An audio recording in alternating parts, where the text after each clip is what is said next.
Mr. President, thank you very much for agreeing to do this interview. It's a pleasure to be here in Damascus. You're most welcome in Syria. Let me ask you, first of all, there's been accusation by the US and the Europeans about the use of chemical weapons, and there was an attack after that. What is your response to that? Was there a chemical attack? Were you responsible for that? First of all, we don't have any chemical arsenal since we gave it up in 2013. And the International Agency for Chemical Weapons made investigations about this, and it's clear or documented that we don't have. Second, even if we have it, we wouldn't use it for many different reasons. But let's put these two points aside.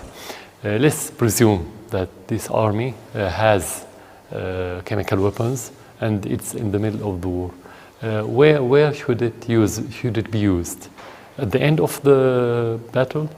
They should use it somewhere in the middle, or where the terrorists made advancement, not where the army finished the battle and the terrorists gave up and said we are ready to leave the area, and the army is controlling fully that area. So the Western narrative started after the victory of the Syrian army, not before. When we finished the war, they said they used chemical weapons. Second, use mass destruction armaments in a crammed area with population, like Douma, the supposed area. It's called Douma.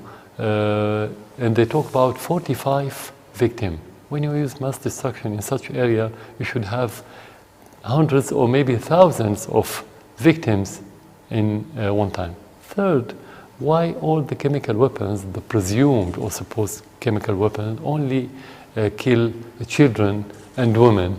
They don't kill militants. If you look at the videos, it's completely fake. I mean, when you have chemical weapons, how could the doctors and nurses be safe dealing with the chemical atmosphere without any protective clothes, without anything, just throwing water at the victims, and the victim became okay just because you washed them with water? So it's a farce, it's a play, it's very primitive play just to attack the Syrian army. Because why? That's the most important part, that when the terrorists lost, the US and France and UK and their other allies who wants to destabilize Syria, they lost one of their main cards. And that's why they had to attack the Syrian army, just to raise the moral of the terrorists and to prevent the Syrian army from liberating more areas in Syria. But are you saying that there was an incident of chemical attack and somebody else is responsible, or that there was nothing there? That's the question, because I mean the side who said allegedly that there was a chemical attack, he had to prove that there was an attack. We have two scenarios. Either the terrorists had chemical weapons and they used it intentionally, or maybe there was explosions or something, or there was no attack at all, because all the investigations, Luma, people say we didn't have any chemical attack, we didn't see any chemical gas or didn't smell and so on. So we don't have any indications about what happened. The Western narrative is about that. That question should be directed to the Western officials who said there was attack. We should ask them, where's your concrete evidence about what happened? They only talk about reports. Well, reports could be allegations, videos by the white helmets funded by the British Foreign Office, and so on. President Trump, in a tweet, used a very strong expression. He said, "Animal Assad." You remember that? Yeah. What's your response to that? Actually, when you're in that position, I mean, president of a country, you have, first of all, to represent the moral of your people before representing your own moral. You are representing your country. The question, is this language represent the American culture? That's the question. This is very bad, and I don't think so. I don't think there's community in the world has such a language. Second, the good thing about Trump that he expresses himself in a very transparent way, which is very good in that regard. Personally, I don't care because I deal with the situation as a politician, as president. So it doesn't matter for me personally. What's matter, what something would affect me, would affect my country, our war, the terrorists, and the atmosphere that we're living in.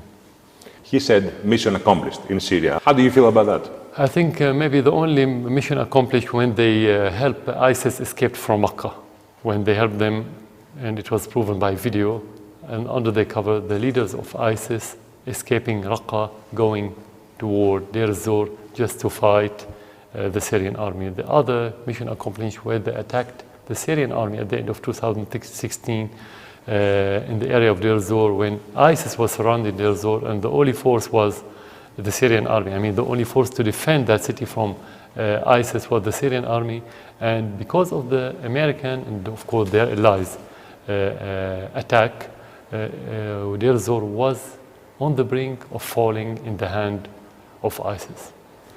So this is the only mission that's accomplished. If he's talking about destroying Syria, of course this is another mission accomplished. While if you talk about fighting terrorism, we all know very clearly that the only mission the United States have been doing in Syria is to support the terrorists regardless of their names, of the name of their factions. How about Turkey now? Turkey did an intrusion, an invasion of part of your country. You used to have a pretty good relationship with President Erdogan. How is that relationship now after that intrusion? Now let's say that this is aggression. This is occupation. Any single Turkish soldier on the Syrian soil represents occupation. That doesn't mean the Turkish people are our enemies. A few days ago only we had a political delegation coming from Turkey. We have to distinguish between the Turks in general and Erdogan. Erdogan is Muslim Brotherhood. Maybe he is not organized, but his affiliation is toward that ideology, this dark ideology. I call it dark ideology. And for him, because like the West, when the terrorists lost the control of different areas and actually they couldn't implement the agenda of Turkey or the West or Qatar or Saudi Arabia, somebody has to interfere. This is where the West interfered through the recent attacks on Syria, and this is where Erdogan assigned by the West, mainly the United States, to go and interfere, to go and make the situation complicated again, because without that interference, the situation would be solved much faster. So it's not about personal relation. The core issue of the Muslim Brotherhood anywhere in the world is to use Islam in order to take control of the government in your country and to create multi-government having this kind of relation, like network of Muslim Brotherhood around the world. In an election campaign rally, he said, I think 2 days ago, that he's going to do another intrusion into Syria. Yeah. How are you going to respond to that if it happens? Actually, since the very beginning of the war, Erdogan supported the terrorists. But at that time, he could hide behind the word protecting the Syrian people, supporting the Syrian people, supporting the refugees. We are against the killing, and so on. He was able to appear as the humanitarian president, let's say.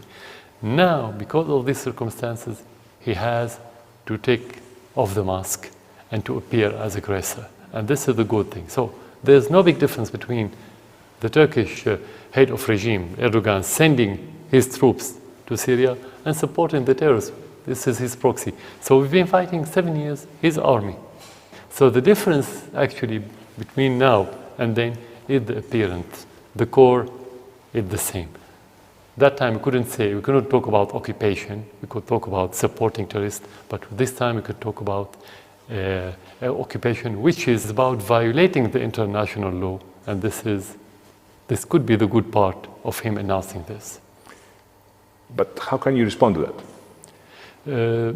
First of all, we are fighting the terrorists, and I said the terrorists for us is his army. They are the American army, the Saudi army. Forget about the different factions and who's going to finance those factions. At the end, they work for one agenda, and those different players obey one master, the American master. Erdogan is not implementing his own agenda, only he's implementing the American. The same for the other country in this world. So first of all, you have to fight the terrorists. Second, when you take control of more areas, you have to fight any aggressor, any army, Turkish, French, whoever. They are enemies. As long as they came to Syria illegally, they are our enemies.